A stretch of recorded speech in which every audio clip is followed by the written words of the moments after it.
We kicked off the trade deadline with the big 4-team trade. I thought that was for sure going to be the biggest blockbuster of this year's deadline. And boy was I wrong. At 10:04 a.m., it was reported that the Golden State Warriors traded their star guard D'Angelo Russell to the Minnesota Timberwolves for former #1 overall pick Andrew Wiggins, along with some draft picks.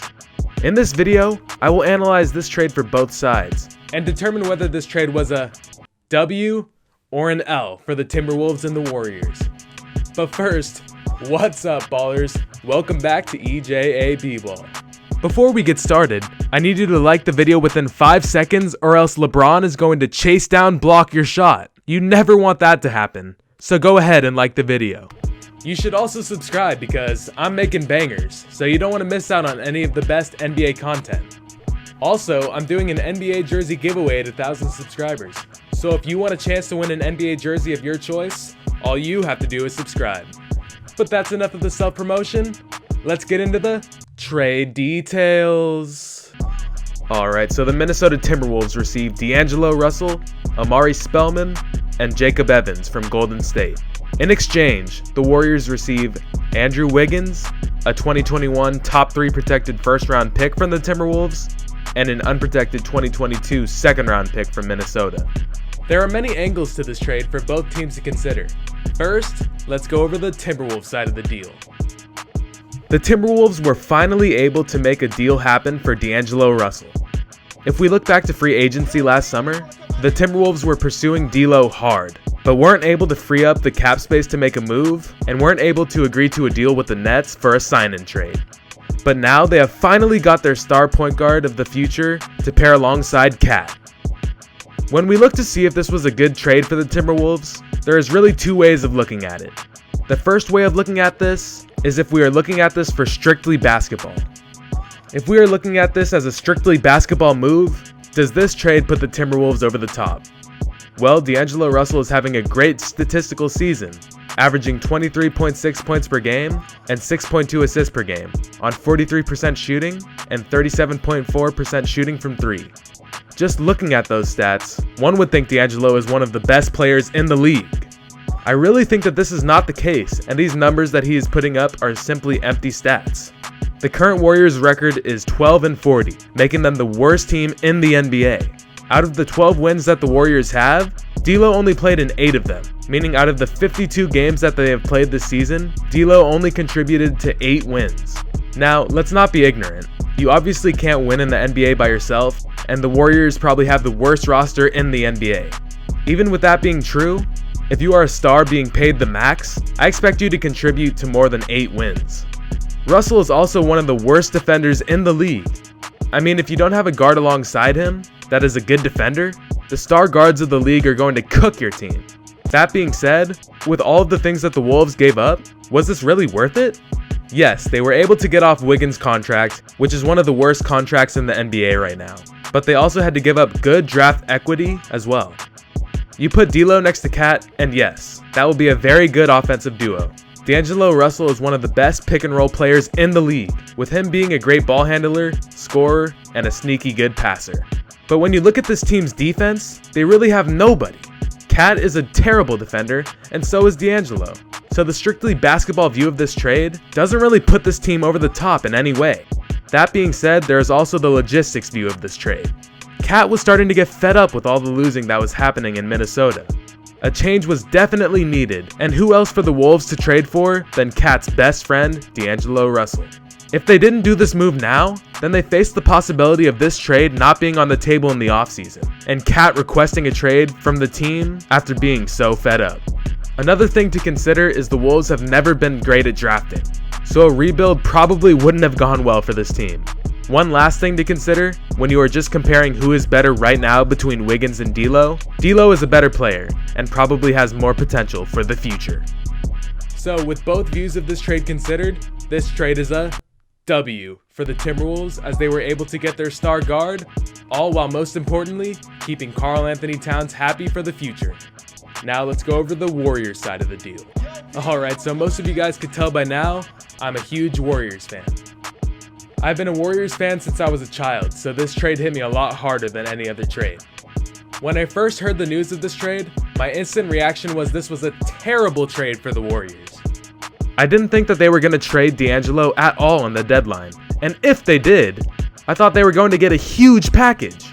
When I heard that we were only getting Wiggins, a protected 2021 first-round pick, and a second-round pick, I was in shock.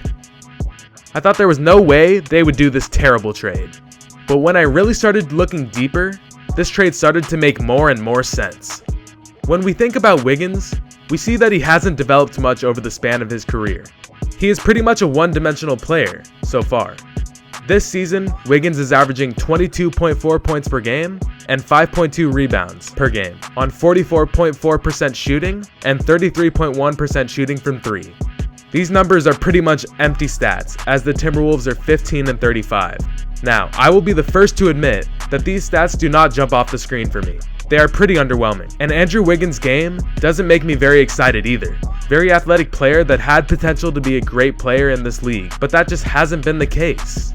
Mostly a mid-range turnaround jumper type of a player, he doesn't have a huge amount of offensive skill. Now, the question is, can Wiggins develop in the new Warriors system? If there is any system to change the outcome of a player's career for the better, it's the Warriors. There are a few examples of players that turned their careers around in Golden State. A player that comes to mind is JaVale McGee. Before JaVale was on the Warriors, he was the laughingstock of the NBA. He was most known for his moments on Shaq'd and a Fool. Once he joined the Warriors, he became a great athletic rim protector. He also became a 2-time champion with the Warriors, and is now the starting center for the Lakers, looking to get his 3rd ring. And pertaining to Wiggins, Coach Steve Kerr said it best. There's a difference in the role that we're going to ask him to play too.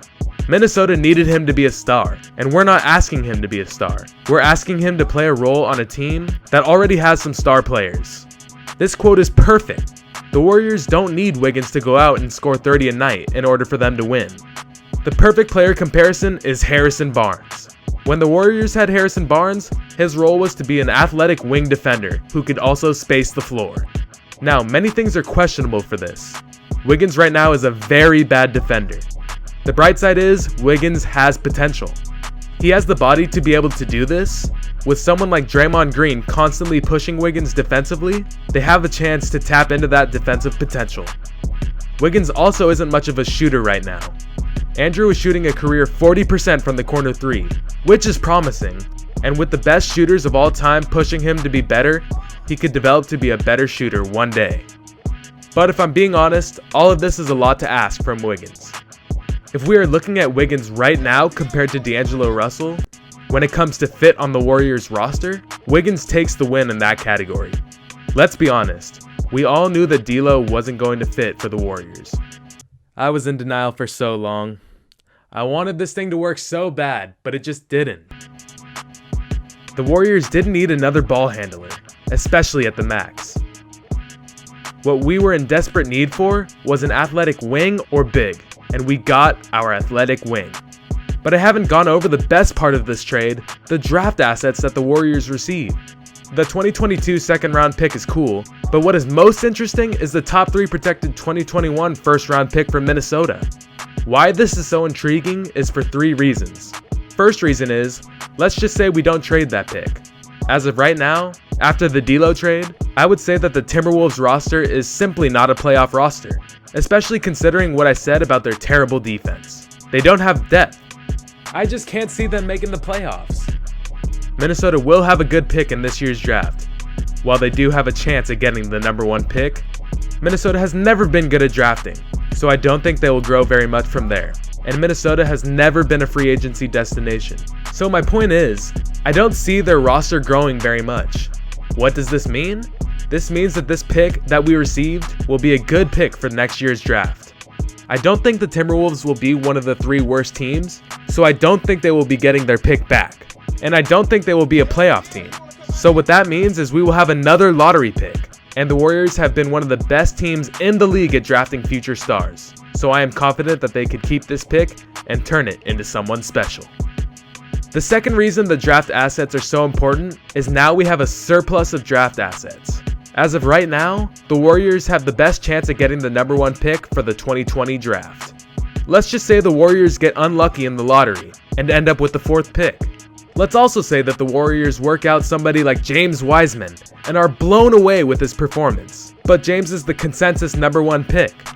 Now, the Warriors have the ability to trade up to the #1 pick in the draft for our #4 pick and the 2021 Minnesota pick, or any other combination of picks.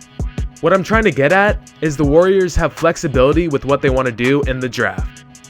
The third reason why the draft assets are so interesting is, let's just say, a star player plays through this season and becomes unhappy and requests a trade. We have seen the Warriors have been targeting a player like Giannis Antetokounmpo, so let's just use him as an example. Let's just say Giannis lets it be known that he will not be re-signing with the Bucks. So what do the Bucks do? They start to shop him around so they can get some value back for him in a trade, as opposed to losing him for nothing in free agency. This is where the Warriors come in for the kill. They have a young player in Andrew Wiggins who makes about the same money as Giannis, so the money matches up, and they have draft assets that they can give to them. I know what you were thinking. Why wouldn't the Warriors just keep D'Lo and use him for the trade instead? I mean, he is the better player after all. This is true, but the most important thing is the Minnesota draft pick. We offered D'Angelo and some Warriors draft picks for Giannis, but the Bucks think we are trading Giannis to the Warriors. They're going to have Steph, Klay, and now Giannis. Now, the draft picks that we offer have little to no value, but what does have value is the Minnesota pick. Nothing changes to Minnesota with this Bucks trade.